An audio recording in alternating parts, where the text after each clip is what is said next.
thought process of a lazy soul. Instead of reading, why not talk about all the books that I should be reading? What?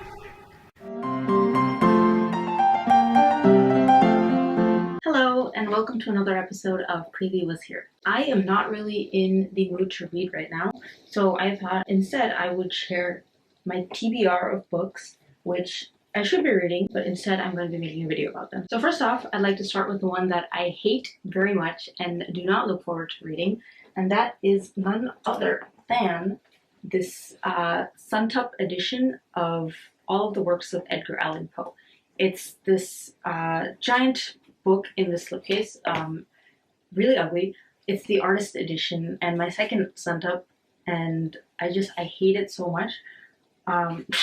But yeah, let's pull it out. This is the cover. The art is nice, which is why I got it, but I had actually expected it to be kind of like a matte jacket, but instead it turned out to be the super shiny thing that looks not great, and it's also kind of loose. And if you look here, you can also see that part of the front cover bleeds into the spine. It was actually much worse when I got it. This coloring over here, it went like a fourth of the way through the spine, and I just kind of like messed around with it and folded it and got it to this. But yeah, it's gigantic. It's like 1,200 pages of Edgar Allan Poe's words, and I had never read his works before. I am about 284 pages into this. I can safely say that I may not be an Edgar Allan Poe fan, which is an unfortunate discovery after spending an absurd amount of money on this edition of his works. I feel like instead of actually buying every word that Poe has written, it may have been more worthwhile to have like a selection of his works, because some of his poetry is good. His unfinished play is not bad. The few of his tales and sketches are all right. I can't say I'm loving them, but yeah, this is just, it's a really ugly and gigantic book, and I have this policy where I want to read every book that I own, which I did. I had accomplished it by like the end of 2021 or 2022, but I keep buying books, so this is one that I have to read. Next, we have this Illumicrate edition of Some Desperate Glory. It has galaxy sprayed edges, and when I saw this on YouTube earlier, I didn't think I liked it, but like if you put it on a table, the sprayed edges really complement this hardcover and the jacket, so I kind of love it. I have also already started reading this one. I'm about a little more than a third of the way into it. I also just really love this shiny cover. It's really nice. And the story is also really good.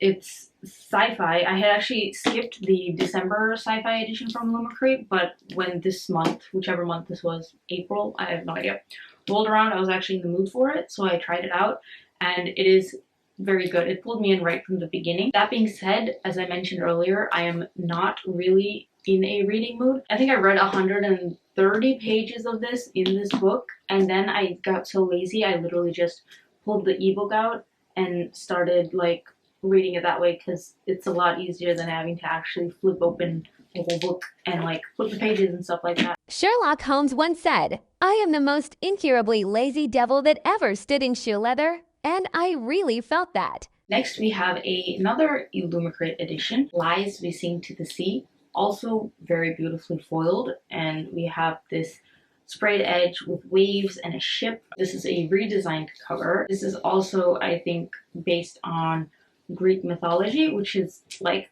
the Greek mythology stories that I've read before. I have enjoyed them. That being said, it's not a genre that I gravitate towards.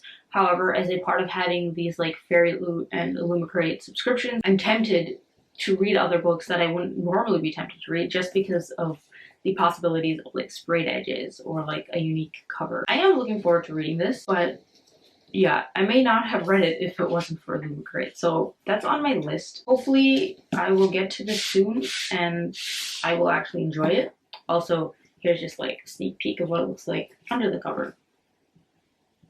Next, we have the final book, which is not from the Folio Society. It is The Adventures of Amina al-Sirafi. This is the Fairyloot exclusive edition, which came as part of the, I want to say, February subscription. Very pretty, another redesigned cover. And this is another one that I didn't really have interest in reading after seeing the covers that were out there, but this cover definitely does intrigue me. And obviously I've heard like many great things, great reviews, so I'm looking forward to that. Under the jacket, we have more foiling, which we love. I've literally had this since February, but it's a thick book. It's not a thin book, and I'm not of the group that claims to love fat books. I do not love fat books. When I was young, I liked fat books, but now I like small, skinny books because my attention span is short, and I like to finish books quickly. But obviously, this sounds really good based on what I've heard other people saying, so I look forward to reading it. If it gets me out of my reading slump, so much the better. Okay, next we have our Folio Society books. Woohoo! Let's start with one of the best, Agatha Christie, The Pale Horse. This is an Agatha Christie that I've never read before. It's part of the editions of Agatha Christie from the Folio Society that I love.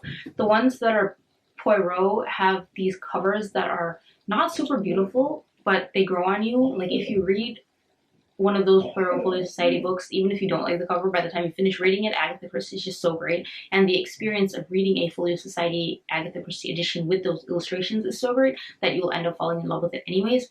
Also, when you put those Poirot books side by side on the bookshelf, they just look really good together. But these, even standalone, they're gorgeous. This type, which are like the non-Poirot books basically, and the non-Marple. If you look at the other two covers, like the Crooked House and Sparkling Cyanide, those are so pretty. They look so vintage, but this is also very pretty. I honestly have no idea what, like, is this a person in like a poofy jacket or something, or is there a horse in this picture that I'm not seeing? I have no idea, but it's a nice style of art. And I'm basically just saving this for a day that I want to feel special, because I love Agatha Christie. You can never read an Agatha Christie and not be into it. It's going to pull you in eventually. Sometimes with the Poirot books, it doesn't pull you in until Poirot actually shows up, even if it's only halfway through, but eventually you're going to be pulled in. And again, skinny books. I love skinny books. Next, we have some Bond, James Bond. Vodka martini. Shaken, not stirred. The last one I read was also a Folio Society edition. It was, I want to say it's called Diamonds Are Forever. So the next one is From Russia with Love. They're really good. They're really pretty. All of the Folio Society editions, their covers are like just like this same exact design with a title here, and then everything else is the same. These, again, like all other Folio Society editions, also have illustrations featuring undressed women quite often, because it's James Bond. Here I have From Russia with Love, and then I also have another one, Dr. No. The illustrator who does these, I love her art. James Bond is not a forward-thinking person. And again, Casino Royale was like the worst in terms of like misogyny and sexism and how he actually views women. Like when I read Casino Royale, I actually thought that there was something really extremely wrong with him and that he had to be put into an institution to get some kind of therapy. I love the book. The story was like, it hooked me. I love action. I loved the James Bond movies as a kid. But literally starting from book 2, he like toned it down. He became like a normal level of sexist. And that's a horrible phrase, but it's not inaccurate. And of course, in the next books, instead of just like that crazy level of misogyny, instead we get some racism and homophobia and still sexism and misogyny. But yeah, anyway, so the series, you have to read it critically. You have to be aware of everything that's wrong with it, but I do enjoy it. And so these are the two that I will be reading next. The next Folio Society edition we have, if you can tell by this dinosaur skin slipcase, is Jurassic Park, which I have never read before in my life. It's a very soft feeling cover, similar to Jaws. I love that. Anything that's matte, I love. And we have the dinosaurs here, and you probably can't see, but there's like some texture going on. Same on the back as well. So I love that. I literally had no interest in reading Jurassic Park ever in my life. When people I knew read it in high school, I scoffed. I was like, why would you do that to yourself? But obviously, Folio Society editions make you want to read books that you may not have wanted to read otherwise. So this is now on my list to read. I've heard that the book is actually more heavy on the science aspect compared to the movie. So I'm not sure how I'm going to feel about that. When I read Jaws, I ended up liking it even more than the movie. Granted, it was a thinner book than this, so I didn't have to suffer, whereas thick books make me suffer.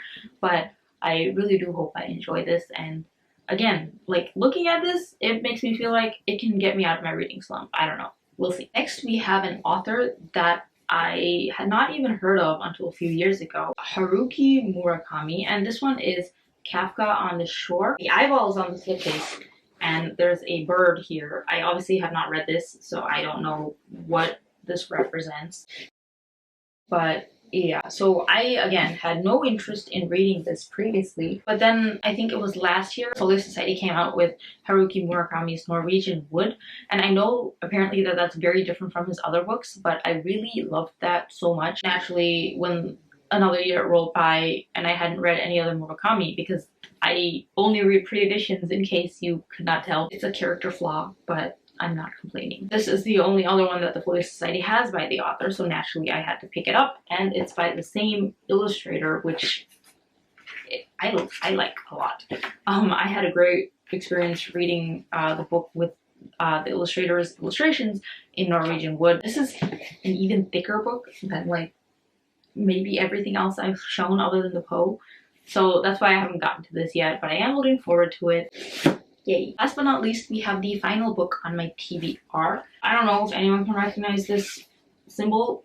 I personally cannot. I'm not like the biggest Marvel person. I've just watched a few movies here and there, and I've read like the new Penguin editions, which collect some Spider-Man and Captain America. And I also read the Folio Society Black Panther release, which was gorgeous. This is actually Marvel's Doctor Strange. I believe this is Doctor Strange's backstory. This is Doctor Strange's backstory. It comes in this nice little cover. Unfortunately, my cover is kind of like bent at the top, which makes me sad. Put that back there. And then we have the actual gorgeous collection of comics. This part is like cloth bound, and it's cool. And then this part is like paper. And it's really nice. It's honestly prettier than I thought it would be. This is just like a collection of comics selected by Roy Thomas. I'm very early into this. I've only finished this much. This is where I am. There's a lot of words, and since I'm in a book slump, you can see why that would not be conducive to me reading it very fast. This covers, I believe, a variety of time periods. So here you can see we start in like the 1960s, just like the replica edition.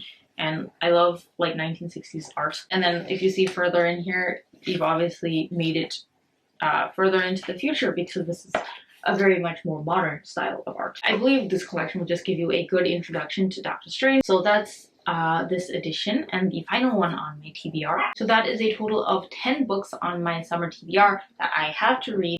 Even though I'm in a reading slump, I am slowly making my way through it. Wish me luck. Hopefully I can finish it soon. So that brings us to the end of the video, and let me take the opportunity to wish you all luck in finishing your TBRs. It would be interesting to hear how many books you have on there, how many books you own but haven't read. Thank you very much for watching. I hope you have a wonderful rest of the day.